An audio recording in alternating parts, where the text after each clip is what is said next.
নমস্কার বন্ধুরা, জিকে বাংলা জ্ঞান চ্যানেলে তোমাদের সকলকে স্বাগত। আশা করি তোমরা সকলেই ভালো আছো। আজকের প্রথম প্রশ্ন, গরমের সময় হঠাৎ করে বৃষ্টি পড়তে শুরু করলে সকলের মনই আনন্দে ভরে ওঠে, আর তাই বৃষ্টিতেই বা বর্ষাকালে প্রায় প্রতিটি বাড়িতে খিচুড়ি খাওয়া শুরু হয়ে যায়। কিন্তু বর্ষার সময় খিচুড়ি খাওয়া হয় কেন?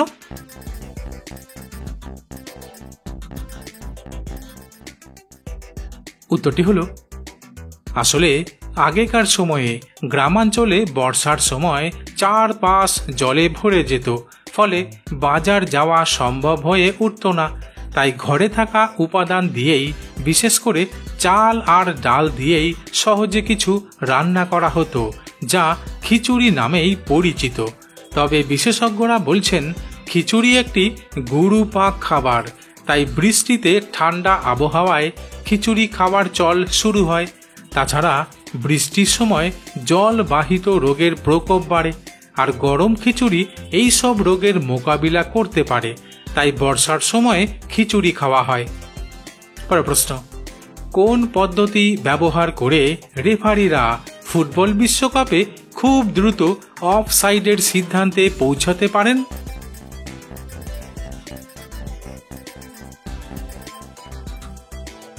উত্তরটি হলো, আসলে সেমি অটোমেটেড অফসাইড টেকনোলজি ব্যবহার করে রেফারিরা ফুটবল বিশ্বকাপে খুব দ্রুত অফ সাইডের সিদ্ধান্তে পৌঁছতে পারেন।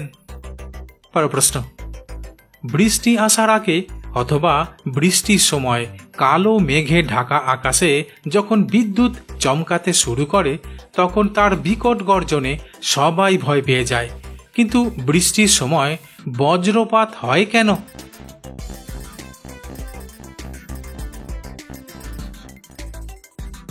উত্তরটি হলো, আসলে বিজ্ঞানী বেঞ্জামিন ফ্রাঙ্কলিনের মতে মেঘের জলের ছোট ছোট কণা আর বাতাসের ঘর্ষণের কারণে কিছু মেঘ ধনাত্মক চার্জে এবং কিছু মেঘ ঋণাত্মকভাবে চার্জ হয়, যা একসাথে ঘষা খেলে বিদ্যুৎ উৎপন্ন হয়।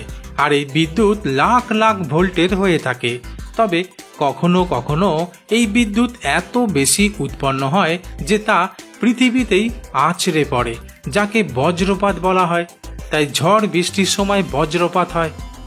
পরের প্রশ্ন, আজকাল বেশিরভাগ মেয়েরাই হাতের আঙ্গুলে নেল পালিশ পরতে পছন্দ করে, কিন্তু পৃথিবীর সব থেকে দামি নেল পালিশের দাম কত? বন্ধুরা, প্রশ্নগুলি ভালো লেগে থাকলে লাইক করে দিও।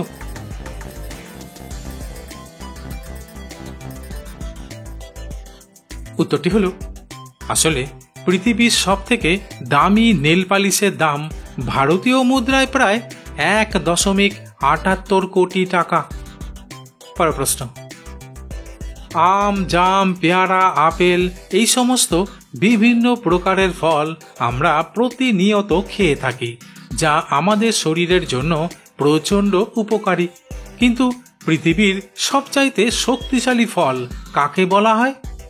বন্ধুরা, ঠিক এইরকম আরও অজানা নতুন নতুন প্রশ্ন উত্তর জানার জন্য আমার চ্যানেলটিকে সাবস্ক্রাইব করে দিও।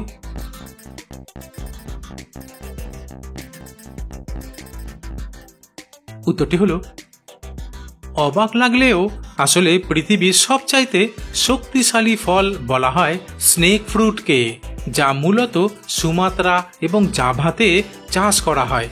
তবে এই ফলটির বাইরের খোসা দেখতে সাপের চামড়ার মতো হলেও ভিতর থেকে এটি সাদা রঙের এবং রসালো প্রকৃতির ফল, যা কার্বোহাইড্রেট, ভিটামিন এবং অনেক ধরনের খনিজ পদার্থে ভরপুর। তাই এই ফল খেলে স্মৃতিশক্তির উন্নতি ঘটে, দুর্বলতা দূর করে এবং ওজন কমাতে সাহায্য করে। পরের প্রশ্ন, বিষাক্ত কোনো সাপের দেখা পেলে বন দপ্তর থেকে লোক এসে সাপ ধরে নিয়ে যায়, কিন্তু সাপ ধরার সময় আগে লেজ ধরা হয় কেন?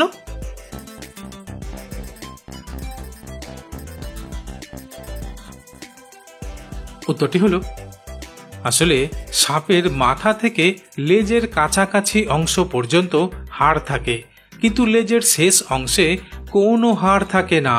ফলে এই অংশটি দুর্বল হওয়ায় প্রথমে সাপের লেজ ধরা হয়।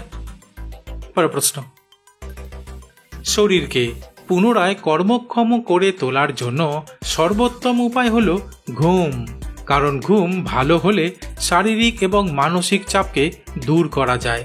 কিন্তু হার্ট ভালো রাখতে কখন ঘুমানো উচিত?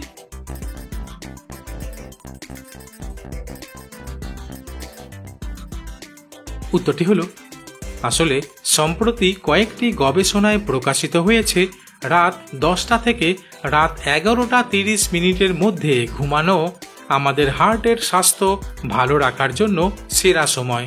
কারণ রাতে দেরি করে ঘুমালে কার্ডিওভাস্কুলার রোগ হওয়ার ঝুঁকি বাড়ে। আবার ঘুমের অনিয়মের কারণে উচ্চ রক্তচাপ, স্থূলতা এবং ডায়াবেটিসের মতো স্বাস্থ্য সমস্যা দেখা দিতে শুরু করে। পরের প্রশ্ন, জলের সবথেকে বড় প্রাণীর নাম বললেই প্রথমে নীল তিমির কথা মনে পড়ে যায়। কিন্তু এই নীল তিমি যখন শ্বাস ত্যাগ করে বা নিঃশ্বাস ছাড়ে তখন কতটা পরিমাণে বায়ু বার করে?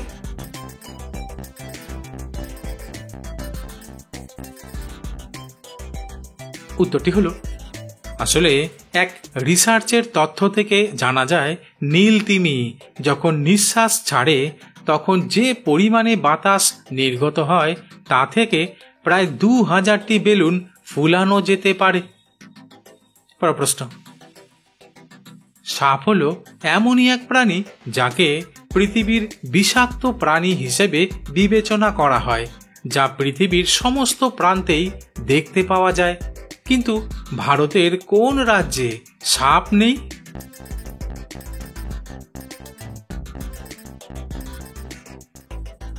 উত্তরটি হলো, শুনতে অবিশ্বাস্য মনে হলেও আসলে ভারতে এমন একটি রাজ্য আছে যেখানে গেলে কোনো সাপ দেখা যায় না।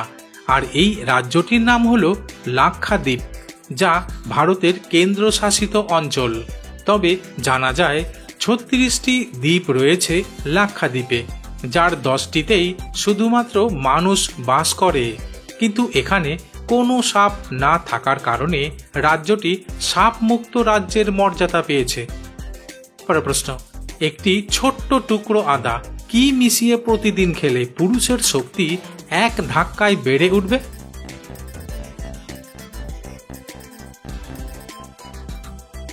উত্তরটি হলো, একটি ছোট্ট টুকরো আদা মধু মিশিয়ে খেলে। বন্ধুরা, যেখানেই শেষ করছি, পরবর্তী ভিডিওতে নতুন কিছু তথ্য নিয়ে হাজির হব।